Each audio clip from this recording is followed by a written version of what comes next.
सासू माँ बदल गई। कहानी उस घर की है जहाँ बहू और बेटी को एक माना जाता था, लेकिन फिर अरे शिखा बेटा, तू रसोई में क्यों घुसी रहती है? जा, रोटी मैं बना लूंगी। नहीं नहीं माँ जी, आप बैठिए, बस सारा खाना बन ही गया है। श्वेता को बोल देती हूँ, वो खाना लगा देगी सबका।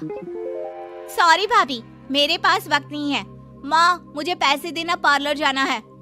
हाँ हाँ चली जाना, भाभी को भी ले जाना। वो भी जाने को बोल रही थी पार्लर, पर पहले ना मदद कर दे उसके खाना लगाने में। देख माँ, वो बहू है, उसे बहू रहने देना, इतना सर पर मत चढ़ा भाभी को। श्वेता, ज्यादा मत बोला कर। बहू और बेटी में कोई फर्क नहीं होता है। जा जाकर काम कर। ननद को माँ का भाभी से इस तरह प्यार करना बिल्कुल अच्छा नहीं लगता। वो बार बार किसी न किसी तरह माँ को भाभी के खिलाफ भड़काती रहती, लेकिन कोई फायदा ना होता।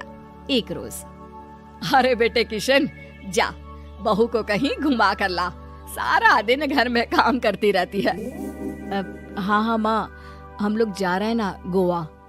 अच्छा जी, भाभी ने तो हमें बताया भी नहीं। वैसे तो सारी पंचायत करती है, ये गोवा वाली बात क्यों छुपा गई हमसे?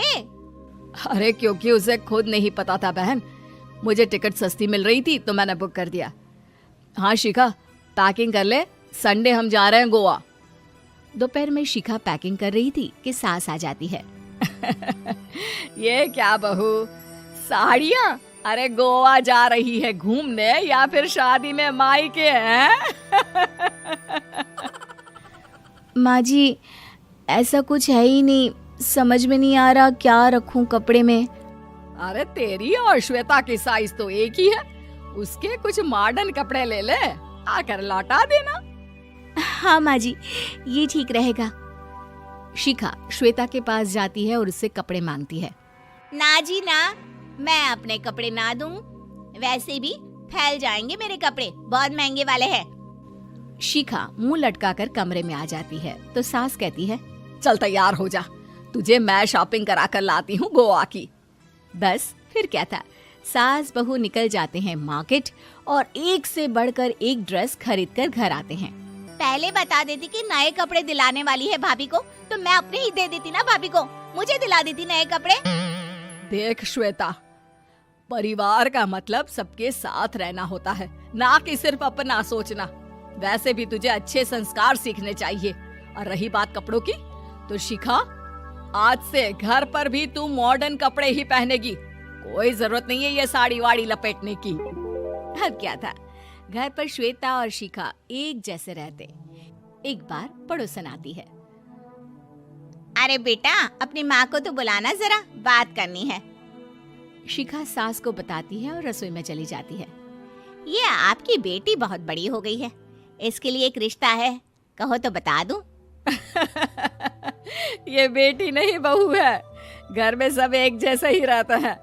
वैसे मेरी बेटी भी बड़ी हो गई है, कोई रिश्ता हो तो जरूर बताना।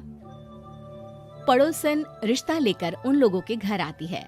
तब श्वेता की होने वाली सास कहती है, तो ये घर है, कितने मंजिल का है? और ये बहू ने आपकी क्या पहन रखा है, जीन्स टॉप?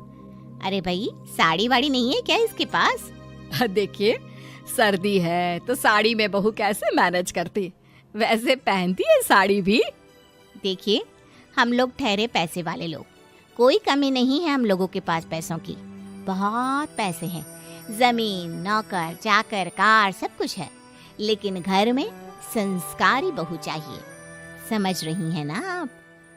सास कुछ कहती कि श्वेता बोल पड़ती है, हाय रे, नौकर चाकर से लेकर जमीन, कार, पैसा, हाँ हाँ, मुझे रिश्ता मंजूर है, मंजूर है मुझे।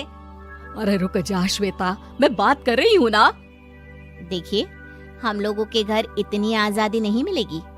अरे हाँ कर देना माँ, हाँ कर दे जल्दी से। सास क्या करती, बेटी की शादी ऐसे घर में कर देती है जहाँ ना उनके विचार मिलते हैं और ना ही आचार। शादी के बाद एक रोज फोन पर, श्वेता बेटा, एक बार घर आ जा, बहुत दिल करता है तुझे देखने का। माँ, वो घर पर बहुत काम होता है, कैसे आऊँ? बड़ा घर है, लेकिन आने जाने वालों की लाइन ही लगी रहती है। बेटा मैं तो जानती थी उस घर का हाल, लेकिन तू ही नहीं मान रही थी। माँ देख, हर घर का यही हाल है। तेरी बेटी को यहाँ घूंघट हटाने की परमिशन नहीं है और एक तरफ भाभी स्कर्ट पहनकर घूम रही है। बेटा मुझे क्या पता था कि मेरी बेटी को ससुराल के नाम पर पिंजरा मिल जाएगा। अच्छा माँ, फोन रखती हूँ, सास को गर्मा गर्म रोटी खिलानी है।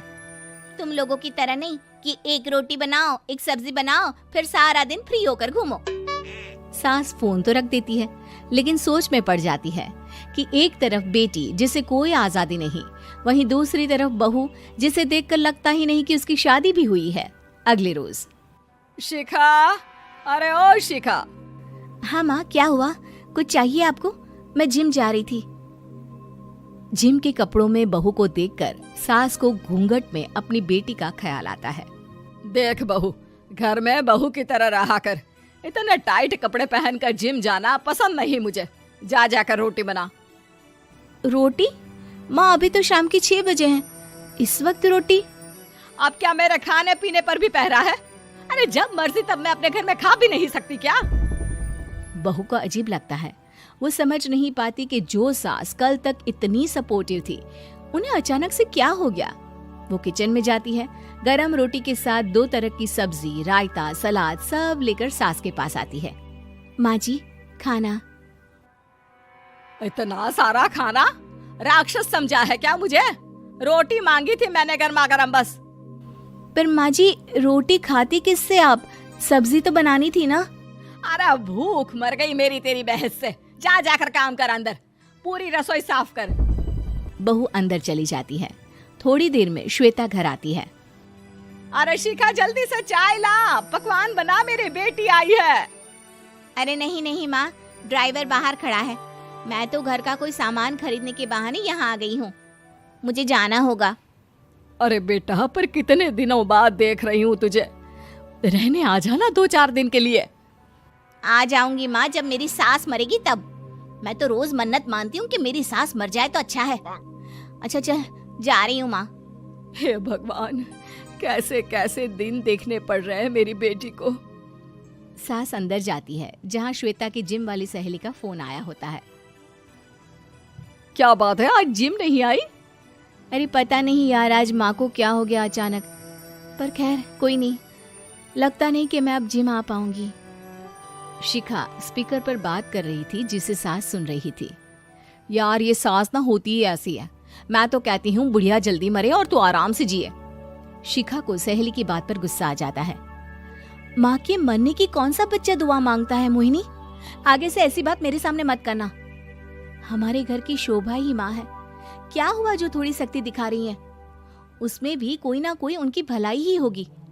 मैं तो कहती हूँ भगवान मेरे जैसी सास सबको दे, जो सिर्फ माँ की तरह है। सास वाली तो कोई बात ही नहीं है उनमें। सास ये बात सुन रही थी। उनकी आंख में आंसू आ जाते हैं कि क्यों वो बेटी की किस्मत में बहू को भी भागीदार बना रही थी। शिखा, अरे ओ शिखा, क्या हो गया? जिम नहीं जाना क्या?